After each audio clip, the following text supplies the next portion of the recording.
Iraq के उत्तर में Sulaymaniyah के पहाड़ों के ठीक ऊपर एक जवान और खूबसूरत लड़की अकेली एक कपड़े से बनी झोपड़ी में रहती थी।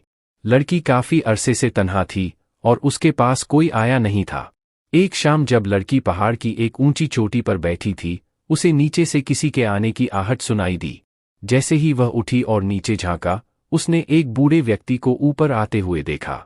बूढ़े के हाथ में तेल की एक छोटी सी शीशी थी। लड़की के दिल में हलचल सी मच गई, जैसे कई सालों बाद कोई इस वीराने में आया हो। उसने जोर से आवाज लगाई, सुनो, इधर आओ, मेरे पास आओ। बूढ़ा मालिशिया जो नीचे से चढ़ता चला आ रहा था, उसकी आवाज सुनकर रुक गया। आहिस्ता आहिस्ता ऊपर की ओर बढ़ने लगा। लड़की बेकाबू होकर उसकी तरफ दौड़ी और जैसे ही वह पहाड़ की चोटी पर पहुंचा, लड़की उसके पास आई और उसका बाजू पकड़ लिया। जब उसकी नज़र बूढ़े के हाथ में मौजूद तेल की शीशी पर पड़ी, तो उसकी आंखों में चमक आ गई। लड़की के दिल में एक अजीब सी कशमकश पैदा हो गई। वह खामोशी से बूढ़े का हाथ पकड़कर उसे और ऊपर एक सुनसान चट्टान की तरफ ले जाने लगी। बूढ़ा मालिशिया हैरत से उसकी तरफ देखता रहा। अरे, कहाँ ले जा रही हो मुझे? मेरा हाथ क्यों पकड़ा है? लड़की ने जवाब नहीं दिया, बस उसका हाथ मजबूती से थामे रखा। वह दोनों एक ऊंची चट्टान तक जा पहुंचे, जहां परिंदा भी पर नहीं मार सकता था। वहां पहुंचकर लड़की ने रुककर कहा, तुम एक मालिश हो? बूढ़े ने सिर हिलाकर जवाब दिया, हाँ बेटी, मैं एक मालिश हूं। लड़की के चेहरे पर खुशी की लहर दौड़ गई। तो क्या तुम मेरी टांग पर मालिश कर सकते हो? बूढ़े ने घबराकर कहा, तुम्हारा दिमाग तो ठीक है, मैं तो सिर्फ मर्दों की मालिश करता हूं, तुम तो एक लड़की हो। लड़की ने झट से अपनी टांग को पकड़कर नीचे बैठते हुए कराहना शुरू कर दिया, ओए, मेरी टांग में दर्द हो रहा है, बहुत ज्यादा दर्द हो रहा है। बूढ़ा मालिशिया परेशान होकर उसके करीब आया। कहाँ दर्द हो रहा है? दिखाओ, यहाँ मेरी पिंडली में, जरा मालिश करो ना, शायद आराम आ जाए। बूढ़ा कुछ पल के लिए रुका, फिर झुककर आहिस्ता से उसकी पिंडली पर तेल लगाकर मालिश करने लगा। लड़की ने आंखें बंद कर लीं, जैसे उसके चेहरे पर सुकून उतर आया हो। लेकिन अंदर ही अंदर एक मकसद की तकमील का पहला कदम जैसे पूरा हो रहा हो। अब रात हो गई थी। अंधेरा हर तरफ छा गया था। बूढ़ा मालिशिया वहां से उठा और पहाड़ से नीचे उतरने लगा। लड़की पीछे से भागती हुई आई, रुको, इस वक्त कहाँ जाओगे? अंधेरा बहुत हो चुका है। आज रात यहीं रुक जाओ मेरे पास। बूढ़े ने जब देखा कि रात काफी हो चुकी है, वह एकदम रुक गया और लड़की की तरफ देखने लगा। लड़की बहुत खूबसूरत और जवान थी। वह लड़की की तरफ देखता ही रह गया और फिर कुछ बिना सोचे समझे लड़की के करीब आने लगा। लड़की के पास पहुंचकर मालिशिया ने लड़की की आंखों में देखा और बोला, ठीक है, आज मैं तुम्हारे पास रुक जाता हूं, लेकिन यहां पर रुकने की सोने की जगह कहाँ है? लड़की बोली, वह जगह भी मिल जाएगी, बस तुम मेरे साथ सोने वाले बनो। लड़की ने उसका हाथ पकड़ा और एक बार फिर पहाड़ की चोटी पर चढ़ने लगी, जहां उसकी कपड़े की बनी झोपड़ी थी। लड़की और बूढ़ा मालिशिया पहाड़ की चोटी पर झोपड़ी के पास पहुंच गए। जब बूढ़े मालिश ने झोपड़ी को देखा तो बोला, यह तो छोटी सी झोपड़ी है, यहां तो सिर्फ एक आदमी सो सकता है। लड़की बूढ़े मालिश के करीब आई और उसकी आंखों में देखते हुए बोली, झोपड़ी छोटी है, लेकिन यह पहाड़ तो बहुत बड़ा है। क्यों न हम दोनों झोपड़ी के बाहर इस चट्टान पर ही सो जाते हैं? बूढ़ा मालिशिया बोला, ठीक है, जैसे तुम्हारी मर्जी। फिर लड़की ने पहाड़ के ऊपर चट्टान पर चटाई बिछाई और बूढ़े से कहा, यहां आ जाओ। बूढ़ा चटाई पर बैठ गया। लड़की भी उसके पास आई और चटाई पर बैठ गई। फिर लड़की की नज़र बूढ़े की तेल की शीशी पर पड़ी, जिससे वह मालिश करता था।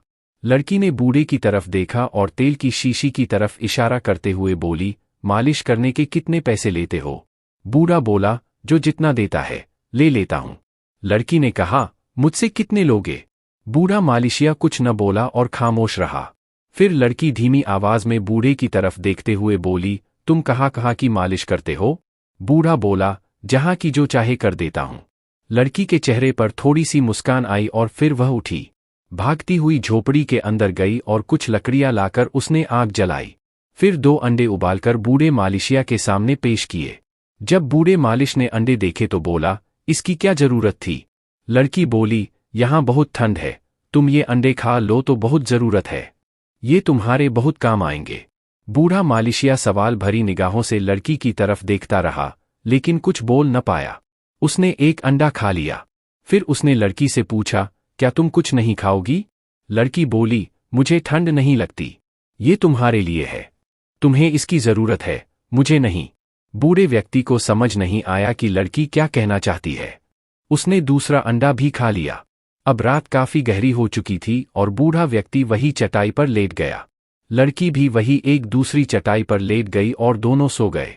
सुबह हुई और अभी बूढ़ा मालिशिया सोया हुआ था कि लड़की उठी और पहाड़ की एक चट्टान पर अपना बाजू पकड़कर बैठ गई और जोर जोर से चिल्लाना शुरू कर दिया, हाय हाय, मेरा बाजू, मेरा बाजू। बूढ़े मालिशिया की आंख खुली और जब उसने आवाज सुनी तो वह फौरन लड़की की तरफ दौड़ा। देखो, मेरे बाजू में जैसे आग लग गई हो। लड़की की आवाज में इतना दर्द छिपा था कि बूढ़े के कदम अपने आप तेज हो गए। वह हाफता कांपता उसके पास पहुंचा और घुटनों के बल बैठ गया। कहाँ दर्द हो रहा है? यहाँ या यहाँ? वह उसके बाजू को नरमी से छूने लगा। लड़की ने जोर से आंखें बंद कर लीं। हाँ, वही है, जरा और नीचे, अब ऊपर, हाँ, बस वही जगह। उसके चेहरे पर अजीब सा सुकून सा आ गया, जैसे वह उन उंगलियों को महसूस करते हुए किसी और ही दुनिया में जा रही हो। बूढ़ा मालिशिया अपनी पूरी तवज्जो और महारत से बाजू पर तेल की मालिश करता रहा। बेटी, तुम्हारे जिस्म में ऐसे ऐसे दर्द क्यों छिपे हैं? लगता है जैसे बरसों से किसी ने तुम्हारा ख्याल ही न रखा हो। लड़की की आवाज में एकदम ठंडक आ गई, कभी किसी ने रखा ही नहीं। फिर वह अचानक मुस्कराई, लेकिन तुम तो ख्याल रख सकते हो ना। बूढ़ा खामोश हो गया, दिल जैसे कहीं लरज गया हो। वह कुछ लम्हे उसकी आंखों में देखता रहा, फिर सिर झुकाकर बोला, हाँ, अगर तुम चाहो तो मैं तुम्हारा ख्याल रख सकता हूं। अचानक लड़की खड़ी हो गई और तेजी से चट्टान के पीछे गायब हो गई। बूढ़ा हैरान होकर उसके पीछे लपका, मगर जब वह पहुंचा तो लड़की एक बड़े पत्थर के पीछे छिप गई। बूढ़े मालिशिया ने उसे इधर उधर ढूंढा, फिर उसकी नजर उस पत्थर के पीछे गई जहां से वह लड़की छिप छिप कर उसे देख रही थी। बूढ़ा उस जगह की तरफ भागा और बोला, अब यहां पर आकर क्यों बैठ गई हो? लड़की बोली, यह जगह कैसी है ना, कोई नहीं है यहां पर, सिर्फ तुम और मैं। बूढ़े व्यक्ति ने हैरानी से कहा, क्या मतलब है तुम्हारा? लड़की ने दिल ही दिल में कुछ सोचा और फिर कहा, नीचे बैठ जाओ। बूढ़े को कुछ समझ नहीं आ रहा था, मगर वह लड़की के कहने पर नीचे बैठ गया। लड़की बूढ़े के चेहरे की तरफ देखते हुए बोली, अब बताओ, क्या इरादे हैं तुम्हारे? बूढ़ा हैरानी से लड़की की तरफ देखने लगा और बोला, क्या कहना चाहती हो? लड़की ने बात पलटते हुए कहा, क्या तुम मेरे पास रुक रहे हो या वापस जाओगे? इस बारे में पूछ रही थी मैं। बूढ़ा व्यक्ति कुछ न बोला। कुछ लम्हे दोनों खामोश बैठे रहे। फिर लड़की उठी और बोली, आओ, आज मैं तुम्हें कुछ खास खिलाती हूं। तुम मेरे पहले मेहमान हो। बूढ़े ने कहा, वह क्या? चुप रहो। वह शरारत से हंसी, तुम देखोगे और सारी जिंदगी याद रखोगे। वह दोनों झोपड़ी की तरफ बढ़े। पहाड़ की चोटी पर सूरज की किरणें झोपड़ी के बारीक कपड़े से छनकर अंदर आ रही थीं। लड़की ने आग जलाई और इस बार गोश्त का एक छोटा सा टुकड़ा निकाला।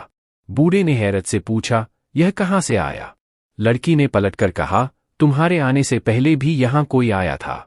बूढ़े ने थोड़ा चौंक कर कहा, फिर वह कहाँ गया? लड़की ने मुस्कराकर कहा, चला गया नीचे वादी में, बहुत नीचे। बूढ़े के माथे पर बल पड़ गए, मगर वह कुछ न बोला। कुछ देर बाद खाना तैयार हुआ और दोनों ने बैठकर खाना खाया। अब शाम होने लगी थी, ठंडी हवा चलने लगी थी। लड़की ने बूढ़े का हाथ पकड़ा और उसे एक पथरीले पहाड़ के ऊपर ले गई। ऊपर पहुंचने के बाद लड़की नीचे पहाड़ पर एक जगह बैठ गई और अपना सिर पकड़कर बोली, आज तुम मेरे लिए कुछ करोगे? बूढ़े ने कहा, बोलो क्या? लड़की ने कहा, मेरे सिर में बहुत दर्द है, तुम मेरे सिर की मालिश कर दो। बूढ़ा मालिशिया काफी देर सोचता रहा, जैसे वह फैसला नहीं कर पा रहा हो। फिर वह आहिस्ता से बोला, अगर तुम्हें सुकून मिलता है तो मैं तुम्हारे हर दर्द को कम करने की कोशिश करूंगा। मालिश करने के बाद बूढ़ा और लड़की उसी पहाड़ के पास आ गए जहां उनकी झोपड़ी थी। लड़की ने लकड़ियां इकट्ठी की और झोपड़ी के बाहर आग जलाई। दोनों आग के पास बैठ गए। लड़की बूढ़े की आंखों में देखती हुई बोली, क्या तुम अकेले हो? तुम्हारी बीवी नहीं है? इससे पहले कि बूढ़ा कुछ जवाब देता, एकदम लड़की ने कहा, हाँ, तुम परेशान मत हो, दिल छोटा न करो, मैं हूं ना तुम्हारी। बूढ़ा व्यक्ति जैसे एकदम दंग सा रह गया, मगर कुछ न बोला। कुछ देर आग के पास बैठने के बाद दोनों वही पहाड़ पर लेटकर सो गए। सुबह के वक्त लड़की उठी और चुपके से एक ऊंचे पहाड़ की तरफ चली गई, जहां एक गोल दायरा बना हुआ था। लड़की पहाड़ के ऊपर उस दायरे में बैठ गई और जोर जोर से रोते हुए अपने आप से कहने लगी, इस खूबसूरती का क्या फायदा जो मुझे सुकून ही नहीं देती। मुझसे अब और यह दर्द बर्दाश्त नहीं होता। इससे बेहतर तो मैं पहले ही थी। कम से कम सुकून तो था। इधर बूढ़े व्यक्ति की आंख खुली और जब उसने लड़की को अपने पास न पाया, वह लड़की को ढूंढते हुए उसी पहाड़ की तरफ चला गया। जब वह वहां पहुंचा तो लड़की पहाड़ के ऊपर दायरे में बैठी हुई थी।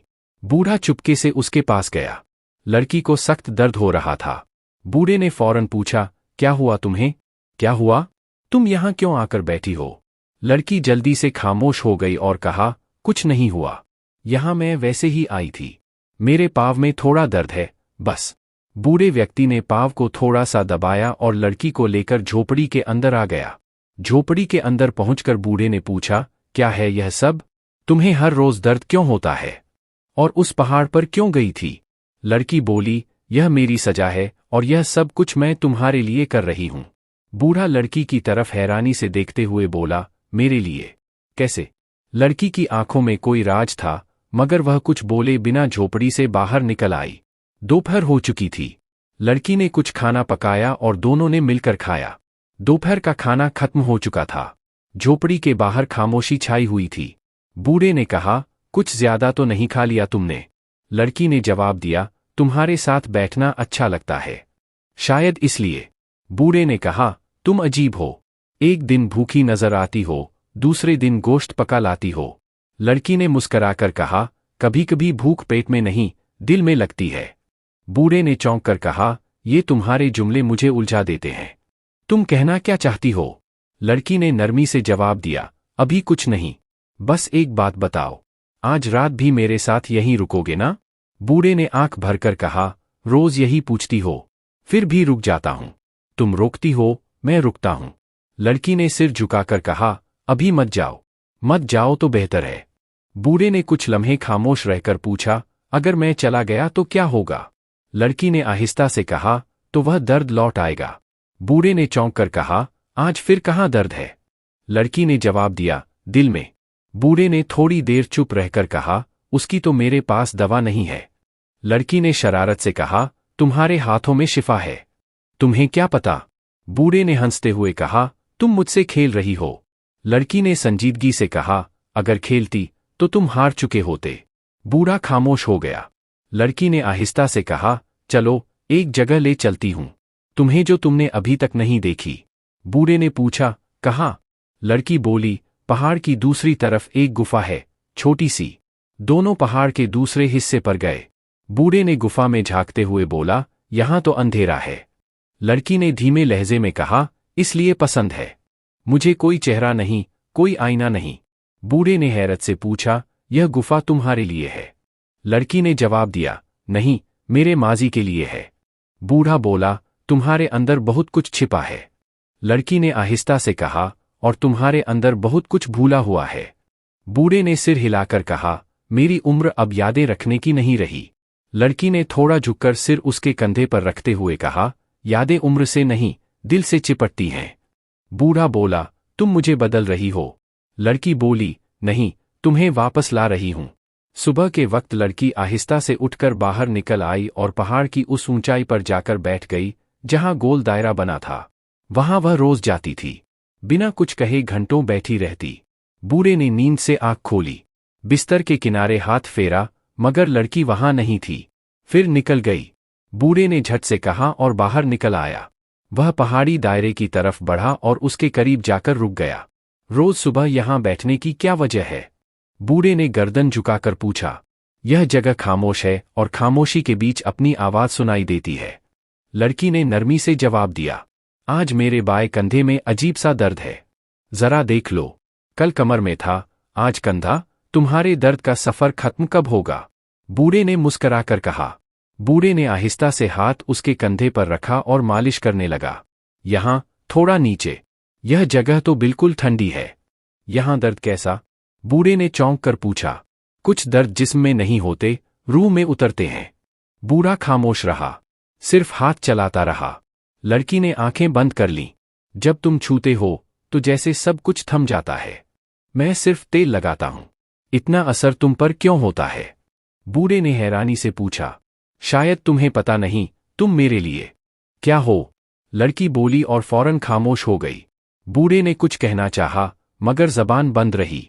चलो, आज तुम्हें एक और जगह दिखाऊं। आओ मेरे साथ। वह दोनों पहाड़ की दूसरी जानब गए। एक पतली सी पगडंडी के किनारे पेड़ों के पीछे एक पुराना चश्मा बह रहा था। यह जगह तुमने कभी मुझे क्यों नहीं दिखाई?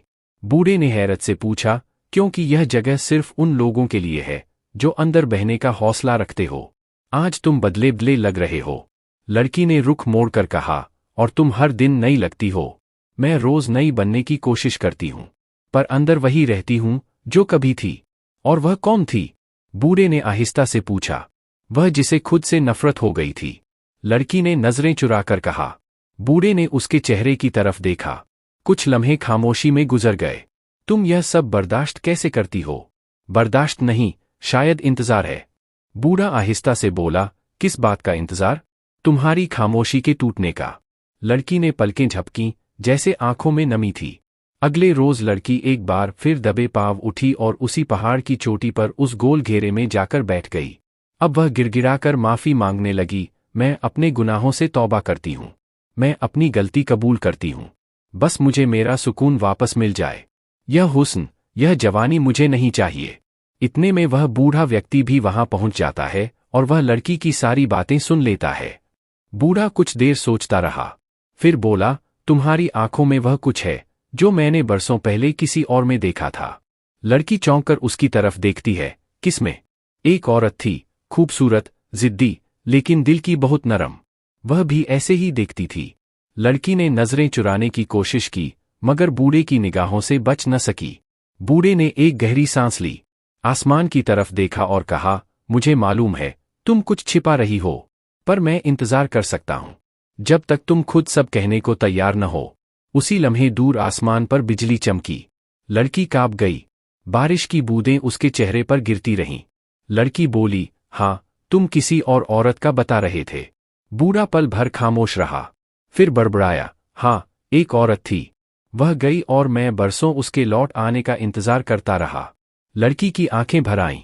अगर वह औरत वापस आ जाए तो?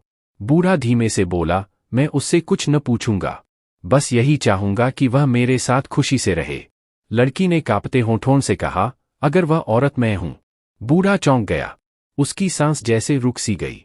लड़की ने हिम्मत करके उसकी तरफ देखा। मैं वही औरत हूं जिसने आपको बरसों पहले छोड़ दिया था। बूढ़े की आंखों में नमी आ गई। तुम तो मेरी। लड़की ने गर्दन झुका ली। बहुत आहिस्ता से बोली, मैं आपकी बीवी हूं, वही जिसने आपको तन्हा छोड़ दिया था। फजा जैसे साकित हो गई। हवा भी चुप हो गई। पहाड़ ने एक राज वापस उगल दिया था। लड़की ने धीरे से सिर झुका लिया। मैं डरती थी कि कहीं आप मुझे माफ न करें। बूढ़े ने हाथ बढ़ाया और उसके कांपते हाथ को थाम लिया। लड़की की आंखों से आंसू बहने लगे। मैं बस खूबसूरत रहना चाहती थी, हमेशा के लिए। उसी ख्वाहिश ने सब कुछ छीन लिया। बूढ़े ने धीरे से पूछा, क्या हुआ था तुम्हारे साथ? बताओ मुझे, आज सब कुछ कह डालो। लड़की ने एक गहरी सांस ली और धीरे धीरे अपना सच बयान करने लगी। उस दिन मैं आपको छोड़कर अकेली निकल पड़ी थी। दिल में यह ख्वाहिश थी कि मैं दुनिया की सबसे हसीन औरत बन जाऊं। चलते चलते एक वीरान बियाबान में पहुंची, जहां एक पुरानी झोपड़ी में मुझे एक अजीब सी औरत मिली। वह काली जादूगरनी थी। लड़की के हाथ कांपने लगे। उसने कहा, अगर तुम चाहती हो कि जवानी कभी न जाए तो तुम्हें एक कीमत अदा करनी होगी। मैंने हाँ कर दी। बूढ़े ने आंख भरी और फिर उसने मुझे कुछ तावीज दिए, कुछ मंत्र सिखाए और कहा कि हर महीने मुझे किसी एक जिंदा चीज का खून अपने जिस्म पर लगाना होगा। पहले छोटे परिंदों से शुरू किया, फिर खरगोश, फिर बकरियां और फिर। लड़की की आवाज कांपने लगी।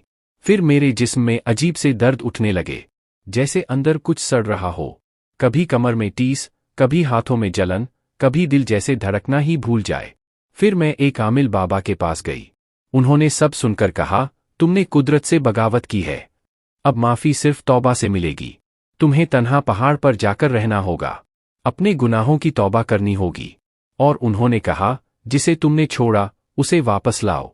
अपने शौहर को, जिसके दिल को तुमने तोड़ा, उसकी खिदमत करो। उसकी खामोशी का कफारा अदा करो। बूढ़े की आंखों में आंसू तैर रहे थे। उसने मुस्कराकर उसका हाथ थाम लिया। तुमने जो गुनाह किए उनका इकबाल ही सबसे बड़ी तौबा है। चट्टान पर फिर से धुंध छा गई थी, लेकिन इस बार उन दोनों के बीच कोई पर्दा नहीं था, कोई झूठ नहीं था। अचानक एक झटका सा लड़की के जिस्म में महसूस हुआ और वह पहले जैसी हो गई। बहुत ज्यादा हसीन और खूबसूरत तो नहीं, मगर अब उसके दिल और जिस्म दोनों को सुकून मिल चुका था। फिर वह दोनों वहां से अपने घर लौट आए और हंसी खुशी की जिंदगी बसर करने लगे। यह कहानी हमें सिखाती है कि जिंदगी में अगर कोई गलती हो जाए तो उसका इकबाल और तौबा ही असली रास्ता है।